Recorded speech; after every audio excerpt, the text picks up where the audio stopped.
So good morning, everyone, and thank you for being here, sitting with us. Welcome to this distinguished lecture of the Nepali ambassador in India, His Excellency Dr. Shankar Sharma. Thank you.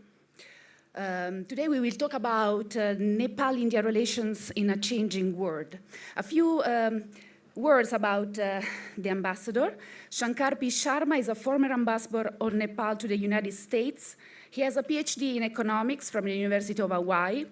He was the vice chairman of the National Planning Commissions, Nepal, from 2002 to 2006. And he also participated in the UN General Assembly's annual meetings of the World Bank and the IMF, SAARC summits, UNESCO annual meetings, and many other international meetings. Before joining the National Planning Commission as a member in 1997, he worked as a senior economic advisor, Minister of Finance, Nepal, a senior economist in the Institute of Southeast Asian Studies in Singapore, and a fellow in the East-West Center, Hawaii. He also served as a professor of economics at the Center for Economic Development and Administration at Tribhuvan University. Dr. Sharma also worked as a lead consultant to the Constitution Committee on Distribution of Natural Resources, Economic Rights, and Public Revenue in helping to draft the new Constitution of Nepal. He also published 8 books, edited or authored, on the economic, energy, and environment of the Asia-Pacific region, including Nepal. He also worked as a consultant expert in a number of national and international agencies, including the Asian Development Bank, the World Bank, and the UNDP. Dr. Sharma was also an editor to the ASEAN Economic Bulletin and a consultant editor to Hydrocarbon Asia, both published from Singapore for about 7 years. At present, he is working as the team leader of Economic Policy Incubator Project. So help me welcome Dr. Sharma, His Excellency Ambassador of Nepal. Now I will leave the floor to our Ambassador Ravi Tapar, Professor of Practices in International Affairs and Law at the Jindal School of International Affairs, for his welcome address. Please. Thank you, Professor Bottega. Excellency Ambassador Sharma, Dr. Rajkumar, Vice Chancellor of the University, Dean Dr. Chaulia, my colleague from the Foreign Service, Ambassador Jitu Mishra, Ambassador Mohan Kumar, distinguished faculty of the JSIA and other schools, and very, very eager ladies and gentlemen. It's a pleasure, it's an honor. It's not so often that we get a scholar, intellectual diplomat, as versatile, as vibrant, although he looks very quiet, but obviously given to very, very scholastic pursuits. And the good news is that he's an economist, because as some of you may have already heard me say so many times here and in the class, I believe the solution today to the very complex polycrisis we live in today is more economic than political. We've given the political model the best shot. The UN founded in 1945 after 2 world wars. We've given all kinds of protections. We've set up structures. We've insulated systems, but they have not been working. Primarily, even though political finesse was always there after the Westphalia model, there's career diplomats all over. These are not just ceremonial envoys from one majesty to another kingdom. No, these are professional diplomats. Despite all that, the world has not been able to establish a structured peace system and mechanism. So obviously, there is something which is lacking. And my diagnosis very often is, it's because we live in a very aware world. Today, the world is not like what it was a century, or maybe 2 centuries ago. Today, every citizen, everywhere, even in Africa, is aware of his individual rights. So it's a more aware, it's a more knowledge-wise empowered citizen who is there. And they are constantly judging their leaderships. So if there is a huge divide between the global north and global south. And there's a huge segment of the world population living in conditions of poverty. And the Westminster model, not the Westminster, the Bretton Woods model is not delivering. Obviously, something is wrong. So the G20, which has come up with a very, very aspirational, visionary document, which has taken a lot of hard work by our officials and diplomats, well, it's really brought things onto center stage. But what I think, and this is what I was telling in the panel discussion yesterday, is that now what we need to do is to go forward. There are two risks which I see. One is if you bring in political mentions in the G20 proceedings.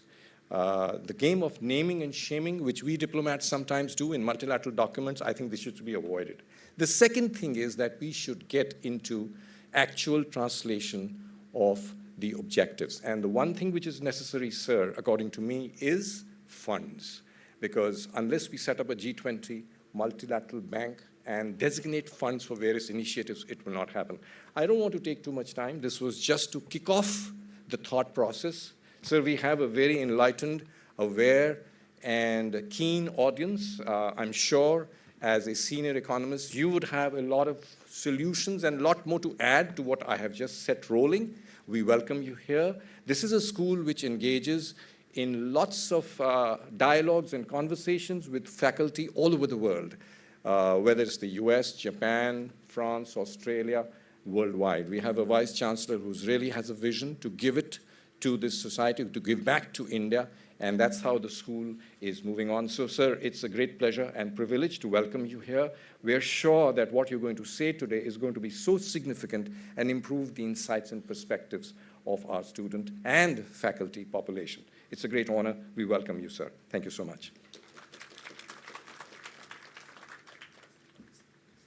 Thank you, Ambassador Thapar. Now I leave the floor to our Dean, the Dean of the Jinta School of International Affairs, for introducing the lecture team, Dr. Cholia. Thank you, Sylvia.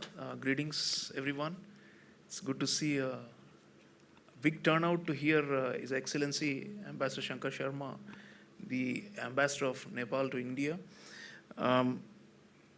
Let me start by asking, for a show of hands, how many of you have visited Nepal? So this is the crux of the matter. Right next door, a very close neighbor with a huge cultural connect with us. We are doing a lot of initiatives at the diplomatic and the economic level to better integrate with our Himalayan neighbor. Connectivity, trade, and integrated checkposts, trying to reduce barriers for movement of people. It's an open border. More than 6 to 7 million Nepalese live in India. And still, the two-way understanding at the level of people is rather low. And I'll give you a small example to illustrate this. In the School of International Affairs, a few years ago, we wanted to break the infatuation or the obsession with Western countries among our students and to create a higher level of consciousness and awareness and presence of our students in our own neighboring countries. So we came up with this very interesting South Asian winter school in Nepal. The SAARC headquarters is in Kathmandu. And it was coordinated with Nepalese think tanks and universities, and it was meant to be a one-of-a-kind winter internship for 3 to 4 weeks for credit. And I'm sorry to report that we did not have enough takers for this program, despite repeated canvassing in classes and advising even parents to send students to Nepal. So people went to Oxford, and people went to the Fletcher School, and people went to Singapore and Japan, all kinds of other institutions with whom we have tie-ups and with whom we have study abroad opportunities. But people did not go to Nepal next door. And always I've been puzzled with this, and we have been trying to overcome this. We now have a Center for Global IR in our school, for example, to promote non-Western international relations with a focus on lesser powers, middle powers, even small powers, small states like Nepal, and to appreciate their dilemmas, their positions, the way they see the world, and why we must understand and empathize with it. So I think this is the starting point. We're going to make one more effort, and this time I hope there's greater consciousness. Thanks to Ambassador's presence here, he has given valuable time for all of us. I think we are going to try and do one more short-term study abroad program in Nepal, and I hope this time around there's a change in attitudes and values. I think it's an extraordinary country. I've been privileged to go as a tourist. I've been to Pokhara, to Lumbini, to Kathmandu, of course, and have done the length and breadth of the country. Extraordinary country with great Himalayas and flowing rivers, and of course, very generous people who love India. So I think it's very important that at this level, we overcome our biases. And I'm not going to go into the bilateral relationship because Excellency, the ambassador, is representing it, and he is surely going to talk about all the aspects of India-Nepal ties. But I wanted to flag this aspect that neighborhood matters. Officially, we have something called neighborhood first policy. And at the level of top policymakers, the attention is there. Our Prime Minister, for example, has been at least 4 times, if I'm not wrong. Already he has visited Nepal in 9 years, 4 times in person. And he has covered the Buddhist circuit, the Hindu circuit, all the cultural centers there, and has tried to integrate Nepal closer with India. But at the level of all of us, it seems like, maybe it's just some developing country and there's nothing great for me to see there or learn from there. That's the wrong attitude. I hope that we wake up to the fact that there's some aspire to be a so-called elder brother, or if not a big brother, then we need to really know the family. And that's where I think it starts from there. So I hope that you will all take inspiration from His Excellency's visit today, learn from what he's talking about, the bilateral relationship, and all the aspects, and how we are further trying to do sub-regional integration involving Bangladesh and Bhutan as well, along with Nepal. But more important than all these formal structures is our attitudes. And there is a problem there. There is a problem. Especially smaller countries believe that we don't take them too seriously, or we don't even consider them worthy of our attention, leave alone our investment in terms of money or energies or respect. So I think this is where I would urge you all to think about our great neighbors. I re-emphasize, great neighbors. These are all great neighbors, and they are not to be trivialized or to be ostracized in any form, or to be seen in negative light, simply because our future and our rise as a great power depends on how well we are able to carry the region along with us. So, and ultimately, I must say our fates also. You take the example of Bangladesh, the bilateral trade is probably the 5th largest trading partner of India, something like that, or the 6th largest. And this was unbelievable, unthinkable even 10 years ago. So the kind of connectivity and the kind of integration that we are talking about will have concrete material benefits. It will create career opportunities for all of you. I'm looking into the future. So United States or Europe, in fact, are closing because of their own politics. But our neighbors are open. They want freer movement. They want our tourists. They want our people to go and build bridges of friendship with them. So let's open our hearts and minds towards our own neighbors, respect them, and visit them. And that's very important. I want to re-emphasize the visit part. And we hope to be announcing one more winter or summer school soon in Nepal with our friends there. And I hope a large contingent of our students will go there and benefit from this extraordinary experience. Thank you, and welcome again, Excellency. Thank you so much. Thank you, Dr. Cholia. And now I leave the floor to the Vice Chancellor of OP Jindal Global University for his keynote address, Professor Dr. C. Rajkumar.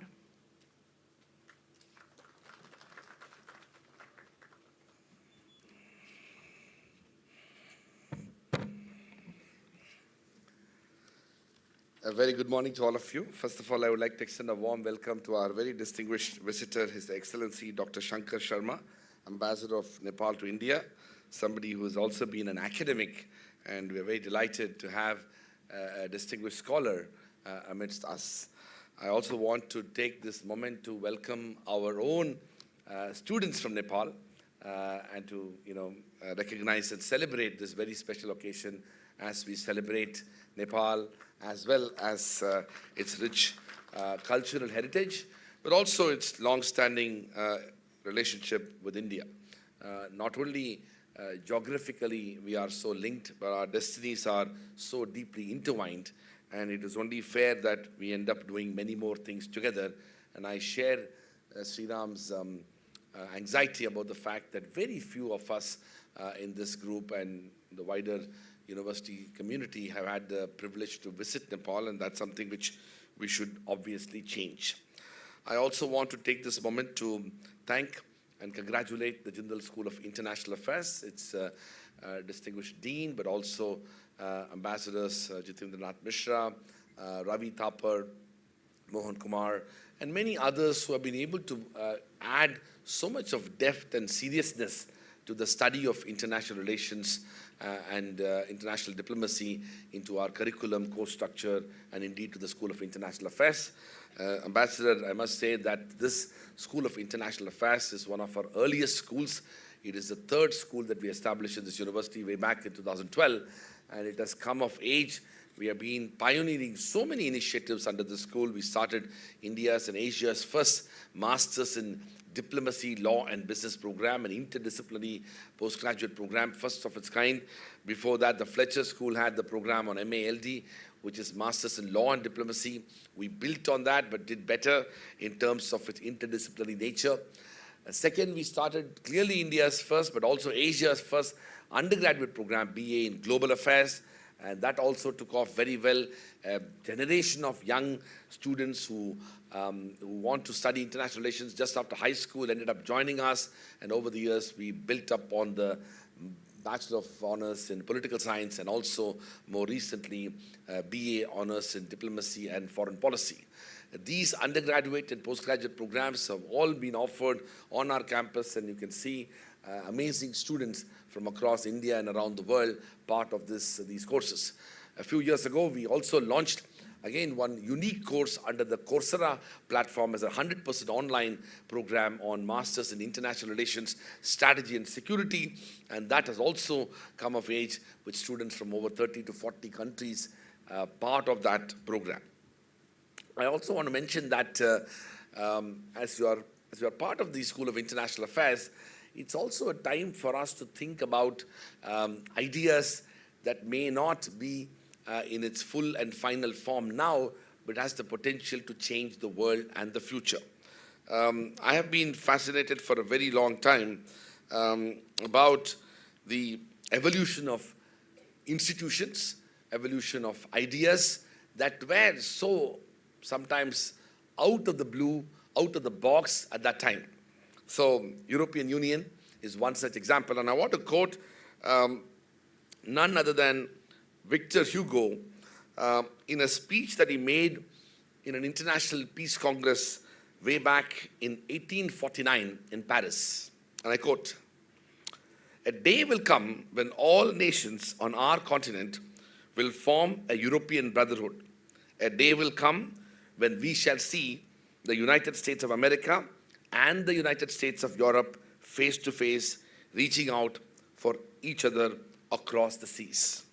Now, of course, he dreams about this in 1849, and of course, it took more than 100 years for something like this to happen. And today, if you travel to Europe, keep aside the Brexit and others, when you travel across countries, those 27 plus countries in Europe, moving across those countries is far more easier to moving across sometimes within the states of India and definitely within one state to the other. And I want to challenge you, especially the students of the School of International Affairs. Maybe 100 years from now, can we think about a South Asian Union? If not, an United States of South Asia. What does it take for us to develop a deeper, a stronger, a substantive, and a more pervasive South Asian identity that can bring us together far more closer than what we are. The form and contours of it, including the nature of the economic, political, social, and geopolitical and strategic interests that are associated with it, including the military and other types of dimensions associated with it, are far more complex, and I do accept that. But what's wrong in thinking about that sense of identity? What can actually bring us together and overcome our differences and to be able to come together as a community which has shared history, but a shared sense of problems as well. I want to say this because of the fact that universities are indeed extraordinary places where powerful ideas can be brought about. I don't know whether you know, but this another extraordinary idea is the World Economic Forum, which gets held in Davos. It was again thought by a professor. It's quite interesting because I don't know how many of you have been to Davos. Davos is like worse than Sonipat. I mean, the state of development in Davos is much worse than Sonipat. And in that place, a bunch of professors, led by one, essentially envisaged the idea of bringing the whole world together. An outrageous, radical, almost impossible thought process. And years later, people jostle heads of states, heads of governments, CEOs of major corporations, companies. They all land up barely for 2 weeks in a year, and that runs the entire economy of Davos for all through the year. In a way, I am challenging you to think about radical and transformative ideas that can build institutions, that can create opportunities for countries and societies to work together, that can help build peace and prosperity, to be able to have a better understanding for each other. I cannot do better than what none other than the Nobel laureate Amartya Sen said: reason before identity. The need for developing a stronger reasoning before having identity is something that we need to build, and more stronger within South Asia.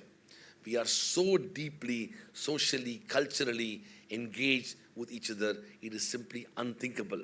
In fact, many parts of India are so distanced from other parts of South Asia that our own identity as India is also based upon different forms of diversities rather than similarities. If that is possible for a country like India with different states coming together, I don't see a reason why South Asian countries can come together in whatever form or manifestation. And I hope that some of those radical ideas emerge out of the students of the Jindal School of International Affairs. With those words, I want to once again extend a very warm welcome to our distinguished ambassador, His Excellency Dr. Shankar Sharma.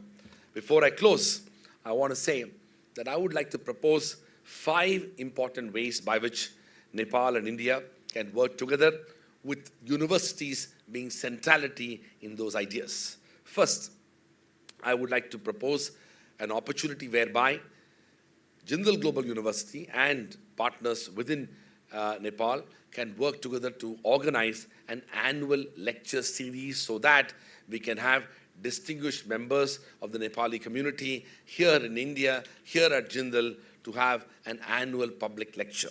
We will be most happy to host that lecture in our campus or in Delhi, but the idea is to have a senior distinguished individual to be able to be part of that process. Second, I would like to propose an annual conference hosted by the Jindal School of International Affairs, focusing on South Asian relations with a more centrality surrounding Nepal itself. Third, we would like to develop a more stronger and a deeper engagement with Nepal so that our current student numbers of 10 or so increases 10 times, and we will be able to have more students from Nepal and be able to offer adequate scholarships to those students so that we can also create access for them, especially for those who can't afford. Fourth, we would like to recruit more faculty members, especially from Nepal. We already have 5 full-time faculty members from Nepal, and we want to do more. And the fifth is that we want to promote a cultural engagement with Nepal, focusing on sports and culture, and collaborative efforts with universities and institutions in Nepal is something that we would like to clearly advance. we at our university are prepared to do everything possible to advance these 5 ideas. I can only exhort and seek the blessings and the support of our distinguished ambassador who is present here, so that we can work towards strengthening and deepening not just our strategic, economic, and social and political ties, but also at the bedrock of those ties is what young people, especially the students of Nepal, what we can offer for them and what they can experience in India and what Indian students can experience in Nepal. With those words, I once again want to thank our distinguished ambassador for his presence and visit to our campus. Thank you.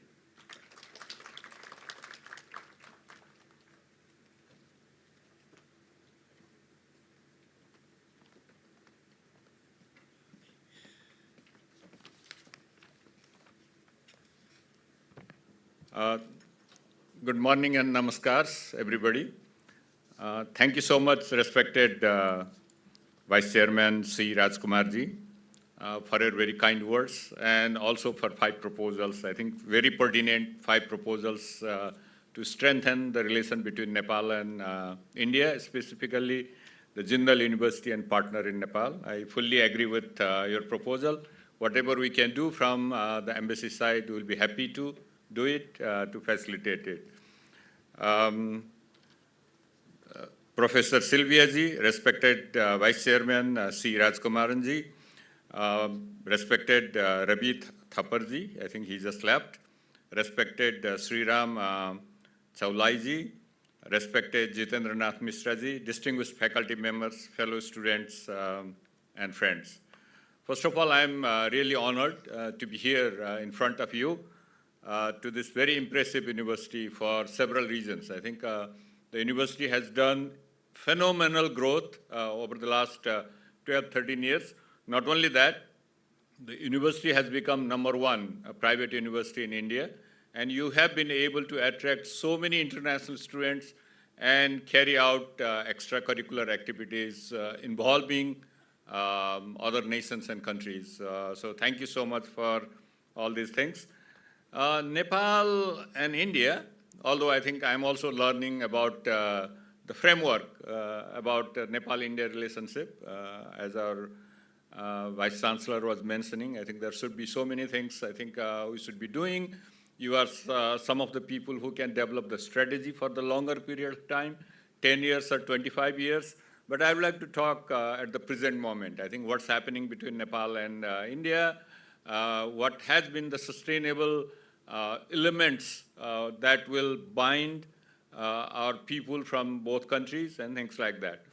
The Nepal-India relationship are very strong, deep and broad in many sense, because there are so many issues. It's very complex between Nepal and India, but I would like to touch upon some of the pertinent ones. I think being a student of economics, I think I'll start with the economic relation.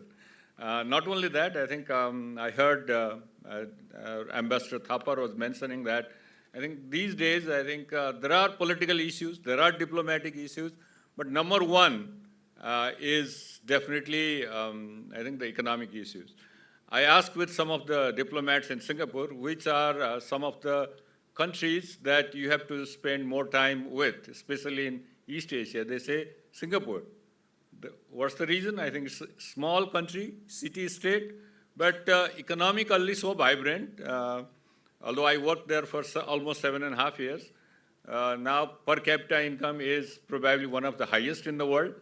And there are so many attractive things that you can talk about Singapore, the governance, the rapid development, double-digit growth, and things like that. So they have become the center of attraction for all the countries.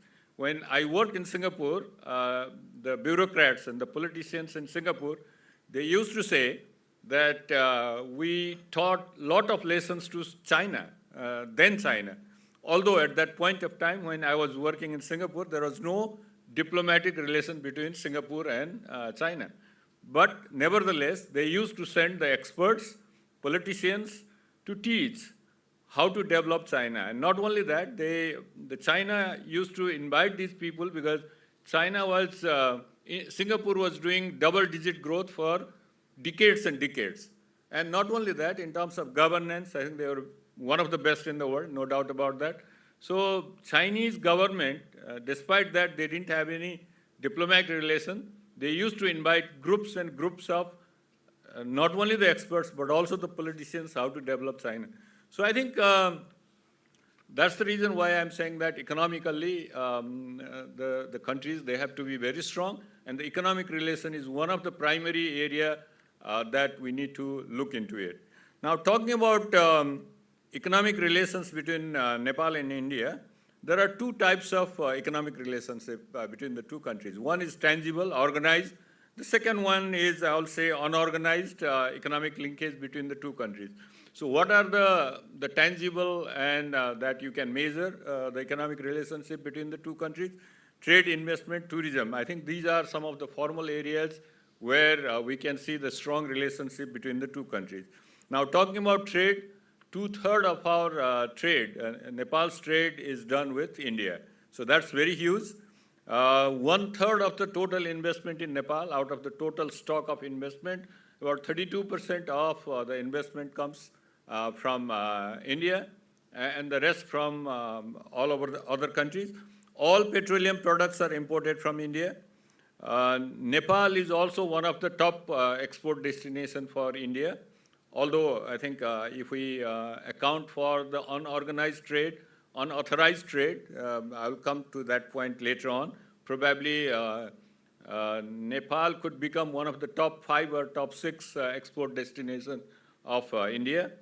Many Indians also depend on the industries for exports to Nepal, because when we are such an important country for India in terms of export destination, you are sure that I think a lot of people are dependent on the export industries to Nepal. RuPay card is also legal in Nepal. The share of India in total tourist arrivals is also the highest in Nepal. Normally, I think statistically, if we see at any point of time, I think the past evidence is only 2019. The reason is that after that, the COVID started having the adverse impact in the tourism. So about more than 2 lakh Indian, they went to visit Nepal, and that represents about 15 to 17% of the total tourists in Nepal. But if we see the number of people going by road, meaning either bus or by, I'll say, the vehicle, the car, probably that will be more than 1 million every year from India. So that's a huge number of Indians. They are going to, they go to Nepal for different purposes. The contribution of tourism in Nepal is about 8% of GDP. So I think tourism plays a very vital role in the economy of Nepal. India has also provided development assistance to Nepal since 1954 in areas such as connectivity, health, education, agriculture, power, government services, and so on and so forth. If we talk about ODA from India, over the last 3 years, it is somewhere in between about $60 million to $93 million. So it varies. Sometimes it's high, sometimes it's low, depending on the situations and the demand. But now, coming back to the unorganized sector in Nepal and India, and see why and how they are linked together, the hundreds of thousands of Nepali people, they come to India for employment purposes. The reason is that I think the border between Nepal and India is porous, open, so anybody can come to India. Any Indians, they can go to Nepal, especially from the border side, because you need an identity card. Normally, when you go by plane, the voter's ID card for Indians and citizenship certificate for Nepali to travel to India. Yes, but when you go by bus, when you go by car, then and that's also to a large extent relaxed in depending on the border areas. Because of the open and porous border, I think about 50%, 50 to 60% of the organized trade is also done with the unorganized trade, meaning that I think when the border is open, you know, the people in India and people in Nepal, they all benefit out of not paying the custom duty while importing or exporting. So I think there is a lot of unorganized trade. I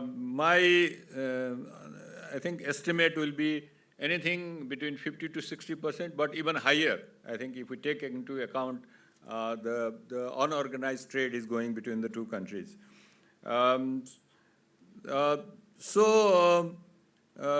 If we see the growth rate of Nepal, if we see the inflation rate in Nepal, if we see the export potential of Nepal, I think they are all linked with India. So if we have so much of trade with India, about 2/3 in the formal trade and another 50 to 60% unorganized trade, then definitely I think the inflation is also tied up with the Indian inflation in Nepal. Not only that, what Nepal has done is that Nepal has pegged Nepali currency with the Indian currency. The reason is that because there is so much of engagement in terms of trade and investment, so it will be much easier to have the pegged currency in Nepal with India. That's the only country where we have the pegged currency. Then it will be much easier for traders and investors to invest in India and have exchange of goods and services in two countries. So that's one of the reasons why we also have the pegged currency. There are huge amount of remittances going from India to Nepal, and similarly from Nepal to India. The reason is that most of the unskilled workers, they come to India from Nepal, but many of the skilled and semi-skilled workers from India, they go to Nepal to work. The reason is that in the southern part of Nepal, most of the industries are located in the southern part because that's the plain area, also closer to Indian border, easy for transportation. So most of the technical people, if we see in the industries in the border region, I think they are from India, basically. And if we see, I think in Kathmandu and other places, anybody who has a semi-skilled, I think, activities in India, they can go to Nepal and then involve in the construction activities, I think electrical wiring at household level, plumber and those kind of things in Nepal. If we call anybody, so if we call 5 people in Kathmandu, 4 of them will be from India, basically. Only 1 will be from Kathmandu or from Nepal. So I think this is the kind of relation we are having. So there's a huge amount of remittances coming from Nepal to India, probably even more compared to how much we are getting from India to Nepal. I think that's the statistics given by the World Bank. So this is the kind of economic relation between the two countries. Now coming back to the energy cooperation, I think we used to have the energy cooperation between Nepal and India from 1971, exchange of energy, especially in the southern part of Nepal, because it's much easier to import electricity from India, especially in the Tarai region, the border towns from India, because in India you have a very good transmission line. Similarly, I think when we have the surplus energy in Tarai region, the Bihar, UP, districts of Bihar and UP, they used to import from Nepal. Now I'm coming back to what is happening in the, especially on the economic front and energy area, especially over the last 3 years. The reason why I'm saying 3 years, although our previous speaker, he also mentioned that Prime Minister Modi ji has visited Nepal 4 times over the last 9 years. And all the prime ministers from Nepal, I think they have visited India once during their tenure.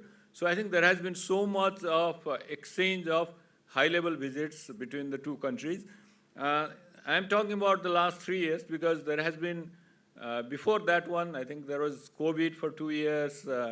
And before that one, I think there were some issues in 2015 because we promulgated our constitution in Nepal.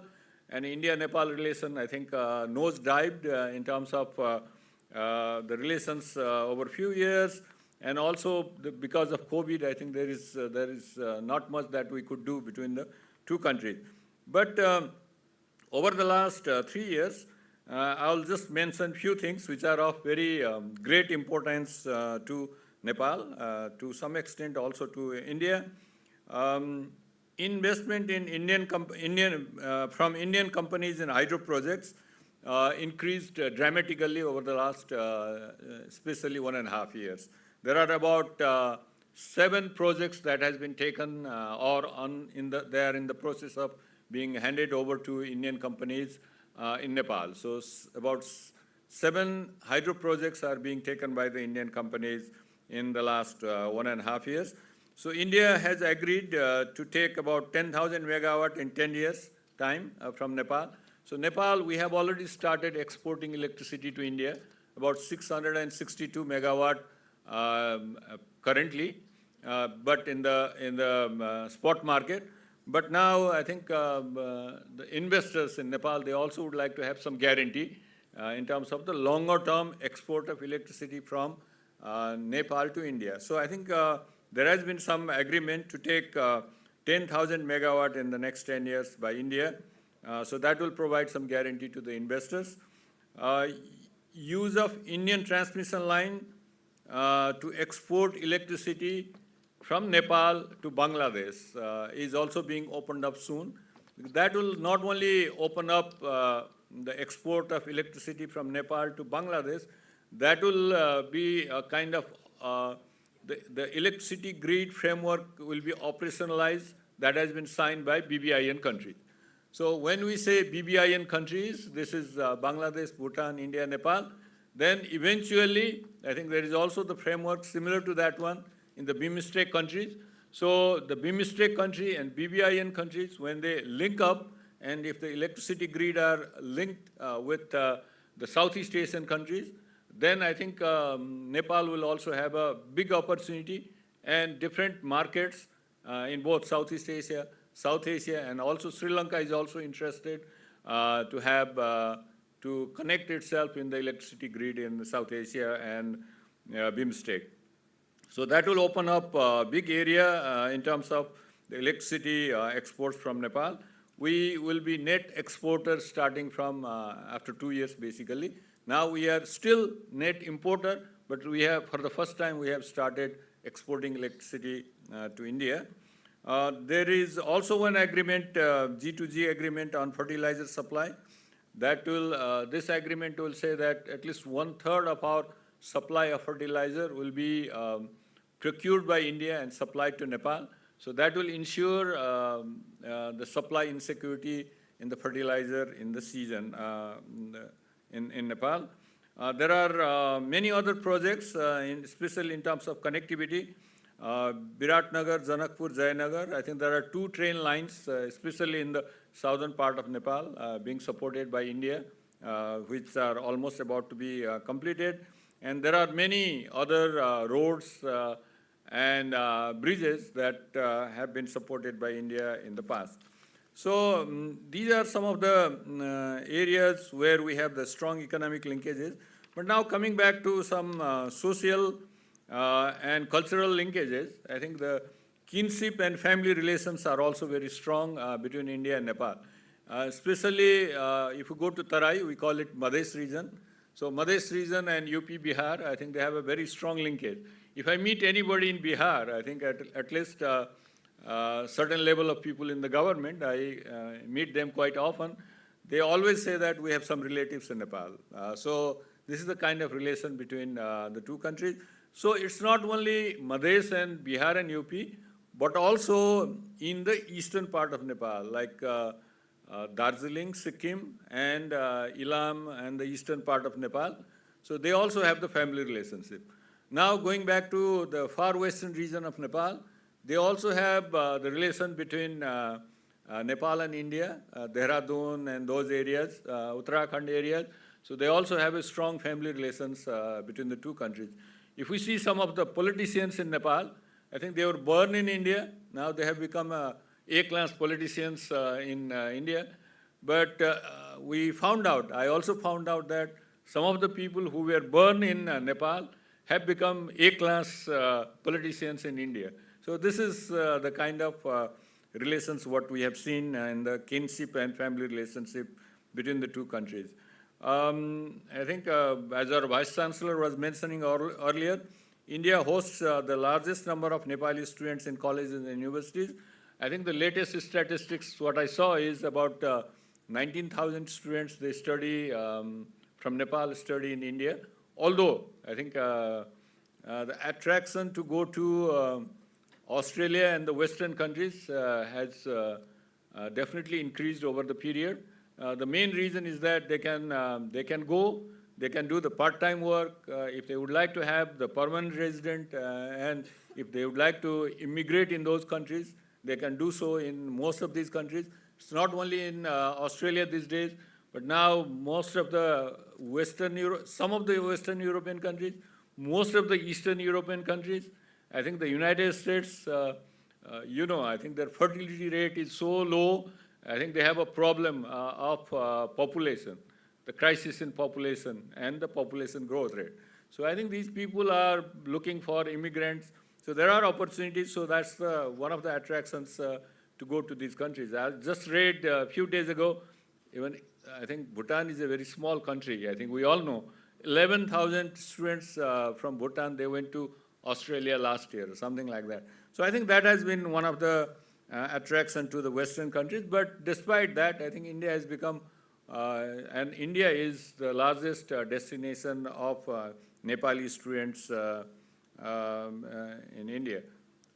Another component is that I think you all know, I think cinemas and music, although we also have produced so many cinemas these days, but because of the television, cable channel and all those things, the episodes, the film, the music, I think has been, I think, very crucial in linking the two countries.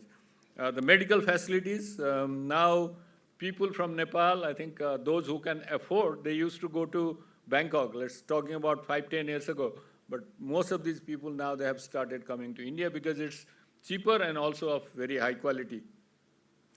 The religious linkage is also very, very strong. I think anybody in Nepal, they would like to visit Char Dham in India in their lifetime, once in their lifetime.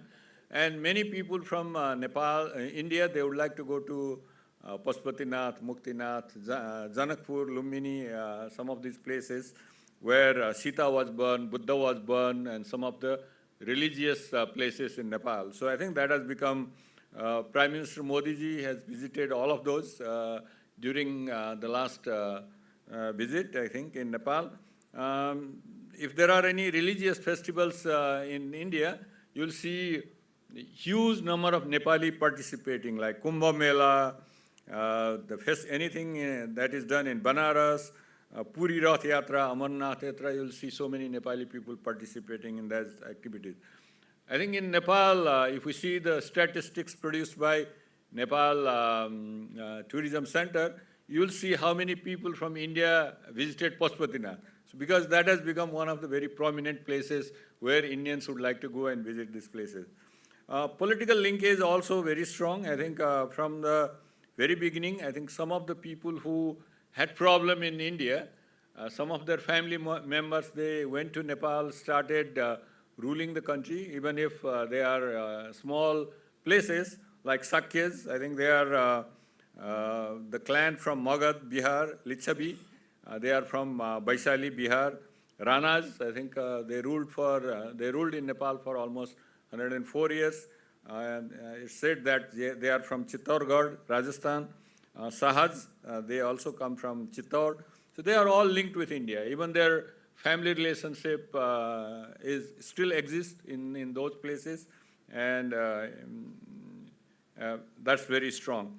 The defense and security also, I think that's a very prominent component. There are approximately 32,000 Nepali soldiers serving in 40 battalions under 7 Gorkha regiment in the Indian Army.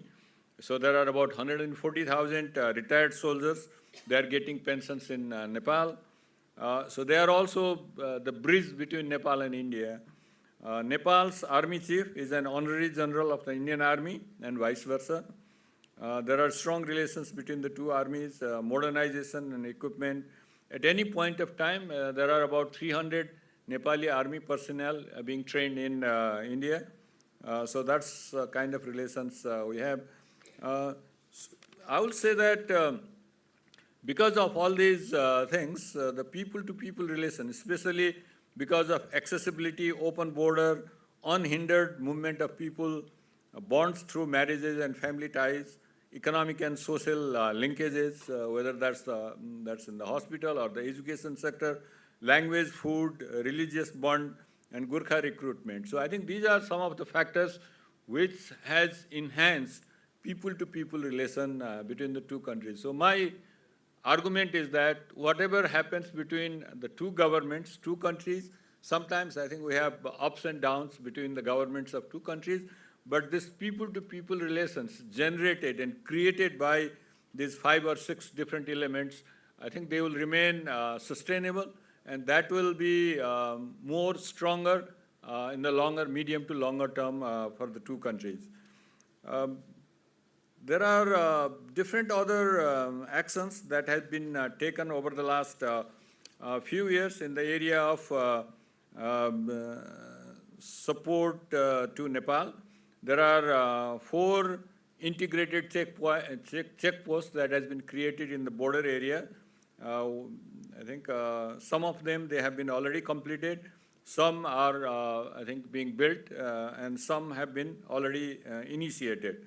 So they are in Birganj, they are in Bhairaba, they are in Nepalganj, Biratnagar, and Dodhara Chandani, that's the far west, that has been also initiated. That will help in reducing the transit cost and transportation cost for doing business between the two countries. And one more thing that has come out very recently is that Nepal and India also they have signed in the financial connectivity. So Nepal and India agreed to connect a cross-border payment system through UPI. So meaning that when you go to Nepal, I think you can use your mobile phone to pay, buy any goods and services in Nepal, and the vice versa. And the Nepali people, when they come to India, they can also do similar kind of things in India. The good thing about Nepal and India is that I think our currency is pegged with Indian currency. So that's also a good thing. And then this will help in increasing the number of tourists in Nepal, number of visitors in India, number of people who are coming for the medical treatment in India, so on, and also for the students. That will be much easier. Just to give a snapshot of the summary, basically, Nepal's dependence on India is very high, no doubt about that. There are geopolitical issues, no doubt about that. I think every time, especially in the summertime, if we see the newspapers in Bihar, UP, newspapers in Nepal, some of the flood and inundation issues, I think we blame India and India blames Nepal for several reasons that I think why it happened, why there is a flood in those areas. But these are common problems in the border areas, across the border in India as well as in Nepal. And not only that, I think we had we still have some issues related with our border between the two countries. And then there was also issue that has been raised by Nepal about the 1950 treaty that has been done between Nepal and India. Before, I think that was during the Rana regime, where Rana used to be the head of the government during that period, not the kings during that period. So still we have some issues, but despite that, what I thought is that some of these issues will take a longer time because they cannot be solved overnight, so it will take some time. But some of the economic issues, as for example, linking with UPI, financial connectivity, digital connectivity, I think these are some of the things that we can do in due course of time, meaning about 9 months to 1 year, we can do that. And a lot of people in Nepal and in out of this cross-border transactions and payment. Geographical proximity together with accessibility have had a significant impact on the relationship. I think we still have a high trade deficit with India, whether we talk about the formal trade or if we combine with formal and informal trade. That's where I think we would like to address by exporting as much electricity as possible from Nepal, because all the electricity produced in Nepal is renewable. We don't have any thermal. So I think India is also trying to replace fossil fuel with the renewable energy. So this is a good time that we can have a strong cooperation between the two countries in the area of electricity. I think issues we will discuss, and then we can also address that. Nepal also would like to take advantage of India's high growth. So when we talk about the high growth rate, and definitely there are some issues related with the investment, because it's linked with investment, domestic as well as foreign direct investment. So at this point of time, Nepal's FDI to GDP ratio is about only 0.5%. India is more than, I think, approximately 2.5%. Although India also needs to do more. If we see the Vietnam, it's 5% of GDP, total FDI. So I think we would like to learn more about how to attract capital, domestic capital, as well as foreign direct investment, so that we can also grow at a rate of 6 to 7% per annum in a sustainable way in the longer term. One of the things that India has been very successful is on the digital public infrastructure. I think what I heard is that more than 50 services provided by the central government are provided through digitally, virtually. So you don't have to go and meet the government officials to get those services. I think we are also trying to see how we can do that in Nepal. Capital expenditure, one of the areas where I think we have the weakness is the capital expenditure in terms of total expenditure is declining in Nepal, and also the total expenditure, annual expenditure, the capital expenditure has not been very satisfactory in Nepal, despite higher allocation. But India, the capital expenditure to total budget is also increasing. I think at least I saw over the last 3 years. That's very impressive. Not only that, I think 92 to 93% of the budget is spent on that particular year. So that's also one of the areas where we can learn from India.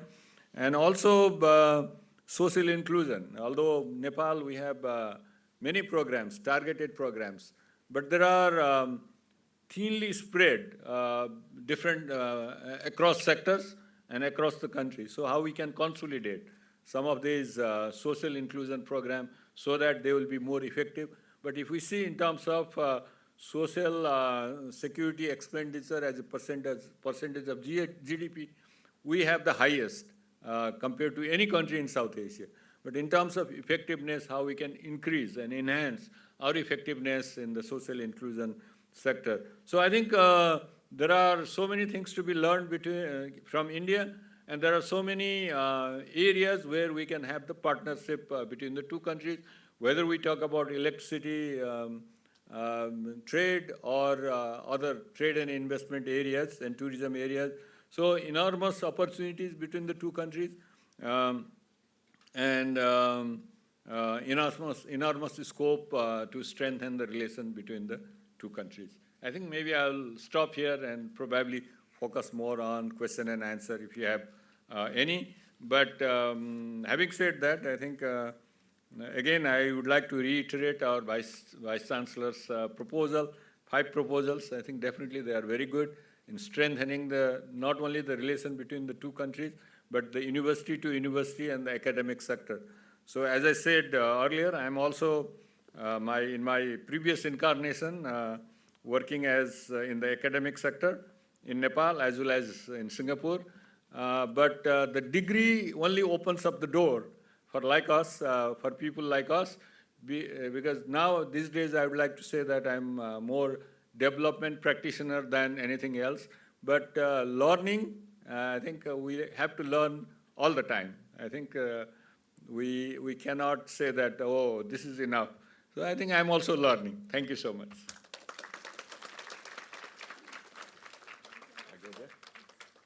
And now I would like to actually invite the Vice Chancellor and the Ambassador himself to inaugurate this an important event organized by the Jinda School of International Affairs and also our faculty, Nepalese faculty here, in relations to, it's a seminar on India-Nepal relations, which will be, yes, please. Please join the hands to Welcome.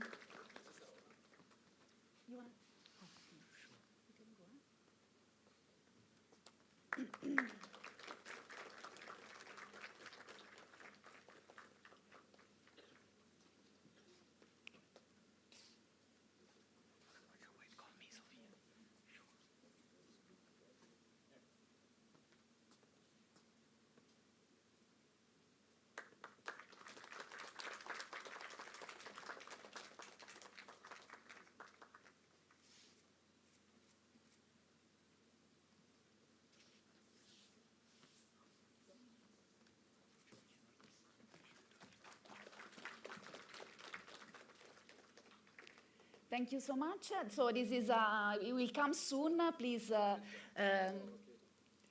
is organized by the Center for New South Asia Studies and the Jindal School of International Affairs. And it's an important seminar to understand the deepening of relations between these two important regional partners. As we have seen, regional relations are acquiring a lot of importance in these changing times. Please. Nepalese.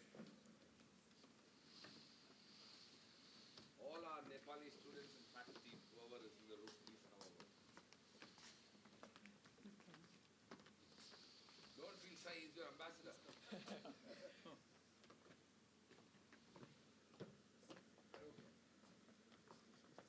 Come this side, few of you.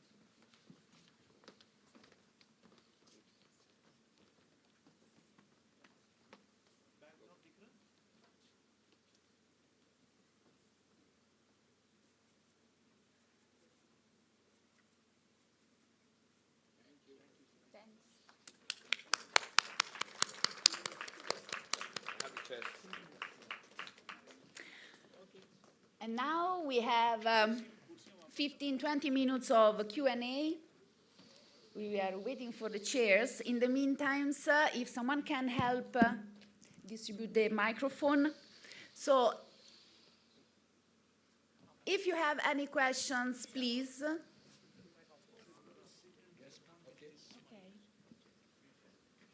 Yes.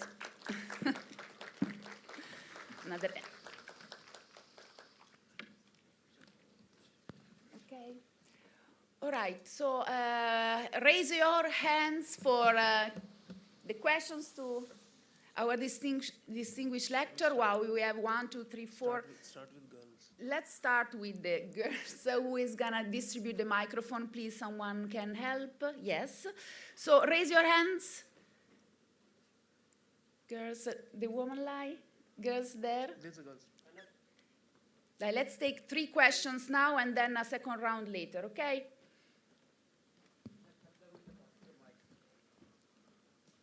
Good afternoon, sir. Please sir, introduce also yourself and the school.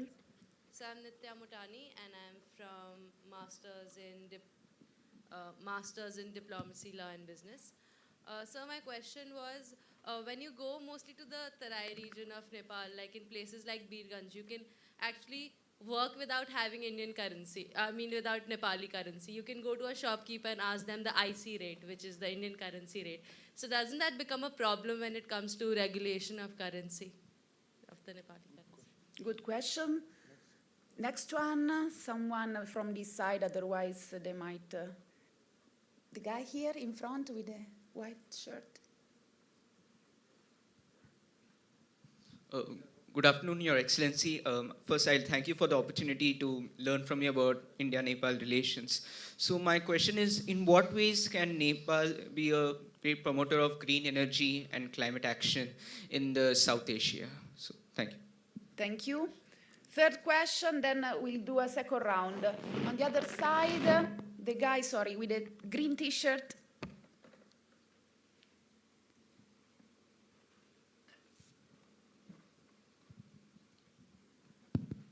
Good afternoon, sir.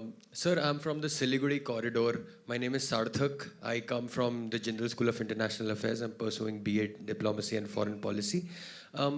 I see some of the ground realities. You talked about the percolation between the two borders.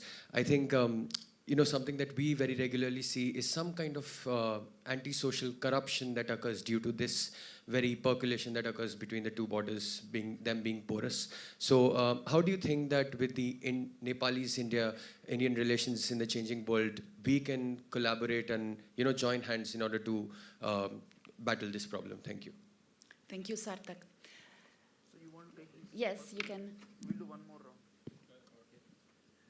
round. I think on the first question, people taking Indian currency, previously talking about, I don't know when, 40, 50 years ago, I think in the entire Tarai, they used to transact in Indian currency. The reason is that our connectivity, transaction, the communication system, as well as our monetary authority of Nepal was not very strong. But at this point of time, I think if you transact in Indian currency, although that's not legal officially, but if the transaction is only about 5%, 6%, less than 10%, so I think it will not have any impact, major impact in the monetary policy of Nepal. But there are other areas, as I said earlier, the link in trade, investment, tourism, that will have, and the day-to-day transaction, that will have the major impact in the monetary policy of Nepal, including in the exchange rate and inflation. So this small amount doesn't mean that this is, I think we have what you call the Indian currency being used in Nepal widespread. No. So I think that's a small amount, will not do anything. There are many countries in the world, I think, where only they take dollars, not the local currencies, and that's the reason why they have to have a different kind of monetary policy. So this may not have any much impact, although I think I'll say again that this is not legal. You have to go to the bank and change in Nepali currency so that it becomes, it goes through the legal system. The climate change and renewable, first of all, I think for two reasons, the emission in Nepal is very low. First of all, I think we only use renewable energy, hydroelectricity. So that itself is very clean. We are also coming up with some solar, but that is not widespread because still, I think we have to have enough land, still a bit expensive in terms of installation. But in other areas, I think our Himalayas, which are the major attraction for the tourists, they are having some problem, not because of us, but because of India, China, and global warming. Yeah, because these are the more, I think, energy-consuming countries in the world. So I think that's the reason. I think we would like to play a crucial role regionally as well as internationally in helping to reduce the temperature and addressing the climate change issues. There are some issues related with the impact of climate change in agriculture and other sectors. So, but we are working on that through different adoption program. Corruption issue, I think, yes, you are right. The problem with, just to give you one example in Nepal, because I worked in the government for a long period of time, if you increase the tariff rate at a very high rate, then there will be more smuggling. I think, so I think we can see that one from the statistics in the organized trade as well as the unorganized trade. So if we have very low tariff rate in Nepal for imports, then that will reduce the government revenue. So I think Nepal always has to be very, very sensitive in this area. So when you have the moderate tax rate, that could be for different reasons. For reasons for collecting more revenue, and also I think there will be lobbyist group, business people also. They would like to always reduce the tariff between the two countries because I think they will benefit out of the trade. So yes, I think I agree with you. I think there are a number of cases that has been raised in the area, in the border area, in both sides on the corruption issue. I think Nepal is also trying to address that one because earlier we didn't have the armed police in our border areas. Now armed police, I think we have the armed police from our side to address the corruption issues, and we also have initiated a number of organizations at the central level to address this issue. But nevertheless, I think probably we can reduce it.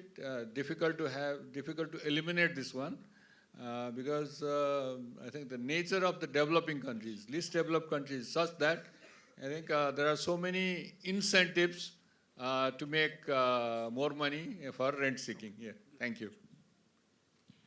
Thank you, Ambassador. Other two questions. I will start from this girl and this other girl with a white shirt. Okay? Only two. Sorry, we have less time. First of all, thanks for being here, Professor.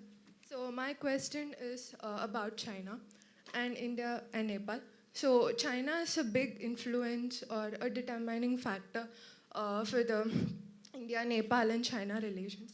So considering the Nepal Prime Minister recently signed 12 agreements during his visit to Beijing, both Nepal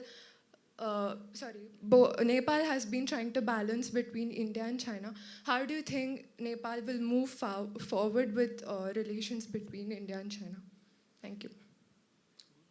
Good question. A second one, the girl there, please, with the glasses. Okay. You have two questions. Okay. Good morning. I'm Vanisha Krishnani. I'm studying BA Global Affairs. My question was, how do you envision India-Nepal relations in terms of infrastructure projects such as the Pancheshwar multipurpose project, the Tanakpur Link Canal, and the Motihari Amlek Gunj pipeline? Thank you. Thank you. Okay. On the first one, I think we have to have the good relation between the two countries, India and China, no doubt about that. But I think there is a lot of confusion in India that I think we are moving towards China. Definitely not. If we see the statistics, I think between Nepal and India, our trade, I think, is 2/3 of trade is done with India. Only 14%, out of the total trade, only 14% is done with China. If we see the investment in Nepal, only about 15% is from China, about 32% from India. If we see our exports, about 75% of our exports, it goes to India, but less than 1% goes to China. So similarly in the tourism area and number of areas, when you see all these things, then I think that will tell you the relationship between Nepal and India. The movement of people. I think if you want to go to any part in Tibet or even China, you have to have passport, visa, and everything. But if you want to go to Nepal, Nepali people going to India and Indian going to Nepal, I think hundreds of thousands of people, they go and cross the border. I think they don't need any, I think, passport and visa, those kind of things. So I think there is no comparison. But having said that, we would like to take benefit out of both countries. So the growing India, an open border between the two countries, and also the Chinese economic prosperity and growth. And they are also willing to help to Nepal. Yes, I think we have to be careful on certain things, no doubt about that. But definitely we'd like to take benefit out of both countries. But in terms of activities, trade, investment, tourism, everything, I think India is far more ahead compared to any countries in the world. Thank you. Thank you, Ambassador. The One second last question. Yeah. Last No, I think question. there was a second question about Pancheshwar, Tanakpur link. I think the Pancheshwar now, if we see over the last 6 months, I'll say, yeah. Over the last 25 years, it was signed 25 years ago. But now, if we see over the last 2 months, I think we had at least 3 or 4 meetings. The next meeting is also coming very soon. So there has been some significant progress in this area. And I am hoping personally that anything there are differences between India and Nepal, that will be resolved soon, and this project will move forward in the meantime. Tanakpur link canal, I think this probably is already, if not operational, it was opened for test few months ago. We call it Dhan Divas, Dhan, paddy. The day when we plant our paddy. So this is Asar Pandra, that's approximately July 1st. So that's also the festival in some of the districts. I think on that day it was open for testing. The third one, I think you said, I don't know about that one. I never heard that one earlier. So, but I think these two progress are very well, very good. Thank you. Thank you, Ambassador. One last question from our faculty Thank you from so much, Nepal. Sylvia. Ambassador, hi, my name is Sanitya Kalika. I teach international law and IR at the law school here at Chinmay. Quickly, I've always wondered, although I love India and really want to see it prospering, I've always wondered, why does the Nepali government support India's bid to the permanent seat in the Security Council?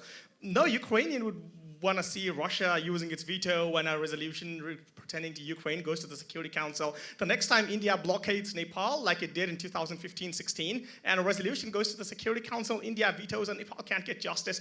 Why would you, having worked in a high cabinet rank in the government or having been ambassador to two important countries, want to support India's bid to the Security Council? I personally think India should be, but I'm not sure why would Nepal government really want that. Thank you. No, good question. Okay. But India and Nepal are having such a strong relation. I said that it's broad, deep, and very strong. Okay. Then I think, and then we grow together, basically. As I said earlier, if India grows, we can also grow. If India has a high inflation rate, probably we'll also have the high inflation rate. So I think we are interlinked in all those aspects. So this will take a long time, no doubt about that.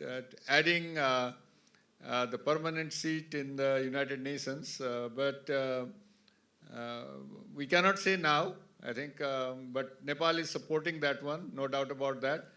But we'll see what happens after 20, 25 years of time. Yes, it's a long time. Thank you. Okay, thank you so much to everyone for this fantastic question. We jump directly to the concluding remarks, and I leave the floor to Ambassador Jitendranath Mishra from also Jinda School of International Affairs.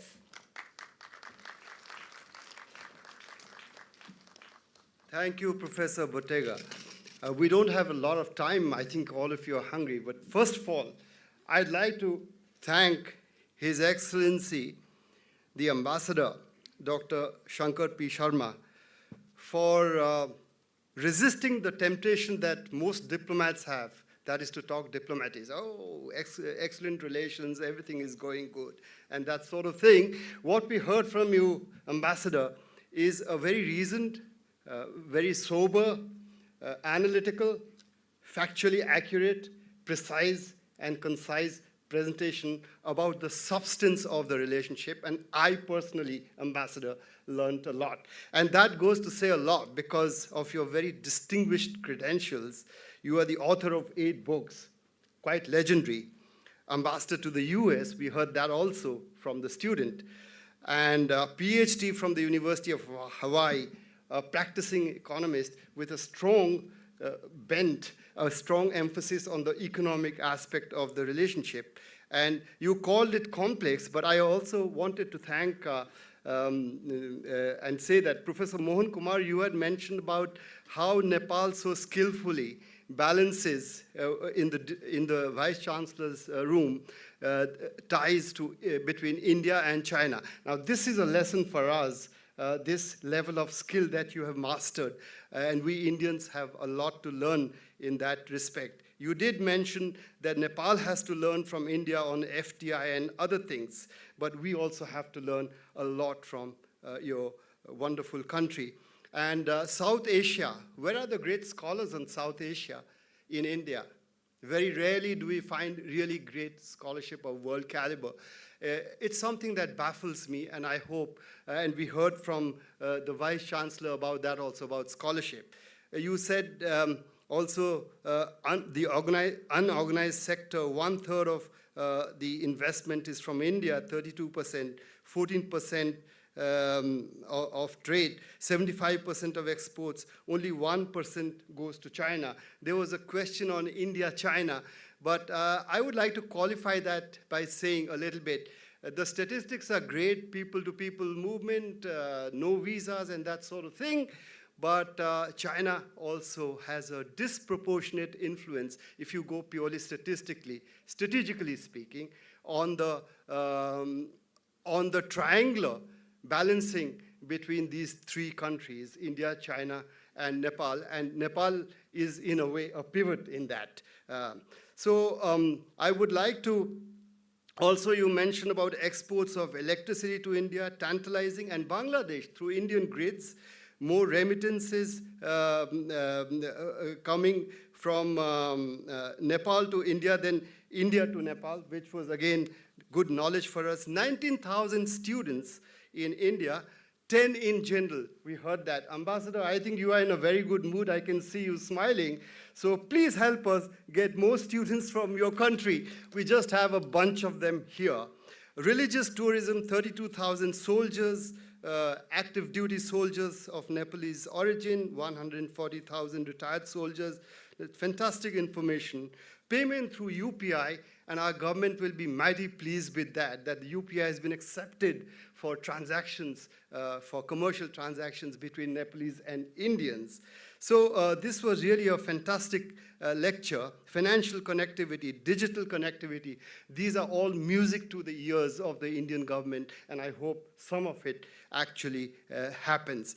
So I would also like to thank our Vice Chancellor, of course, our dynamic Vice Chancellor. He's always here, there, and everywhere, leading from the front, and he's visionary, and he underlined a few initiatives that he spoke about, the 5 initiatives, as we heard a little bit earlier. Annual lecture, annual conference, engagement with more students. We spoke about that just now. More faculty. We have 5 faculty, I believe, from Nepal, and cultural and sporting links. And I hope that this has triggered among our students here some thought about how we can put it all together into a force multiplier in academic exchanges between our 2 countries. And I would like to thank our equally dynamic Dean, Professor Dr. Chaulia, who has given very strong leadership to our school always, and I'm personally grateful to you that I'm here, actually. So thank you very much. And you spoke about the family. We are a family, the 2 countries, and how apt it was. And I would like to thank Professor Sylvia, who, with great skill and charm, always conducts these events so well. And last of all, I'd like to thank also Councillor Yadu Nath Paudel also for being here, and other colleagues from the Embassy of Nepal. And Professor Ravi Thapar, who's not here, I almost forgot because he left. He spoke about economics. That's his passion. He always talks about, economic cooperation can really bring nations together and help resolve conflict. I hope that's true. But we heard a fantastic lecture on that from the ambassador, because it does remind us how substantive and strong our partnership is. And last of all the students who are here always show up in great numbers to support us and to support the school and the university. So thank you very much, Ambassador. Once again, we are deeply honored.